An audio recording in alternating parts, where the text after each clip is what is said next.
업무상 횡령, 업무상 배임, 경제범죄, 초기 대응이 중요.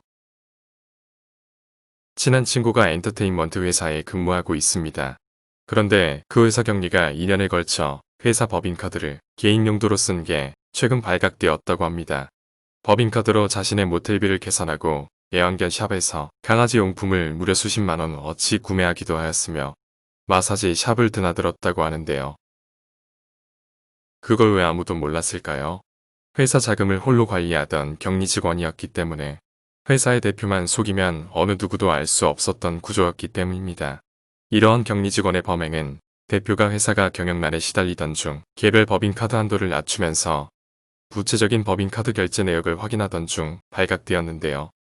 간이 큰 격리 직원은 주로 집 근처 모텔과 마사지샵, 식당 등에서 카드를 써왔기 때문에 꼬리가 잡힐 수밖에 없었습니다. 엔터테인먼트 회사 대표는 그 격리 직원을 업무상 횡령 또는 업무상 배임으로 고소를 준비 중입니다. 오늘은 누구나 알고 있지만 정확하게 알지 못하고 있는 제3범죄 중 하나인 업무상 횡령과 업무상 배임에 관해 설명을 드리려 합니다. 형법 제355조 횡령, 배임, 타인의 재물을 보관하는 자가 그 재물을 횡령하거나 그 반환을 거부한 때에는 5년 이하의 징역 또는 1,500만원 이하의 벌금에 처한다.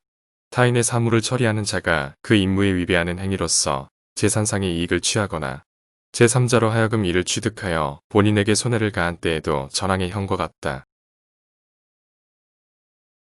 제356조 업무상의 횡령과 배임 업무상의 임무에 위배하여 제355조의 죄를 범한 자는 10년 이하의 징역 또는 3천만원 이하의 벌금에 처한다.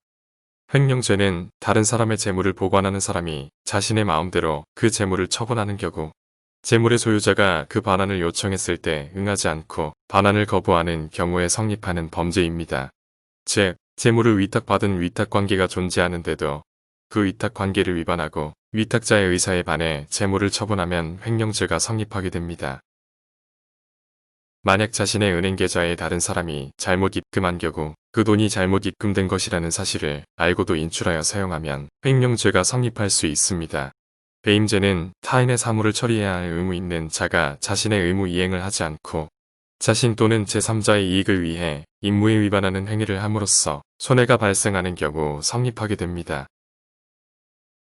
업무상 횡령죄는 회사의 회계, 재무의 업무를 처리하는 자가 회사의 자금을 정해진 용도가 아닌 다른 용도에 사용하거나 자신의 이익을 위해 사용한 경우 성립될 수 있고 일반 횡령죄보다 엄중하게 처벌받게 됩니다. 업무상 배임은 타인의 사무 처리를 업무로 하는 자가 배임 행위를 할 경우 일반 배임죄의 처벌보다 엄중한 처벌에 처해지게 되는 것입니다. 앞서 말씀드린 엔터테인먼트 회사의 격리의 경우 업무상 공금을 관리할 직책에 있는 사람입니다. 그 격리가 업무상 임무에 위배하여 직접 자신이 관리하고 있던 회사의 계좌에서 본인 개인 계좌로 빼돌려 개인적인 용도로 사용한다면 업무상 횡령죄가 성립합니다.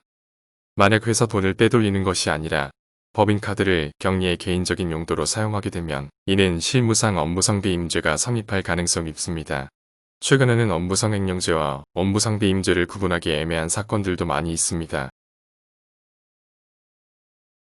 격리 직원이라면 어떻게 행동해야 할까요?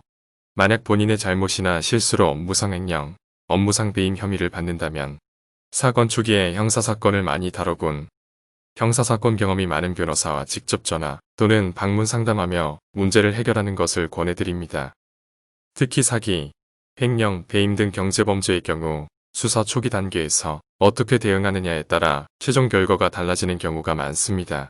사법시험 출신으로 형사사건의 다양한 케이스를 직접 담당하여 진행해본 변호사가 직접 상담하니 언제든지 연락주세요.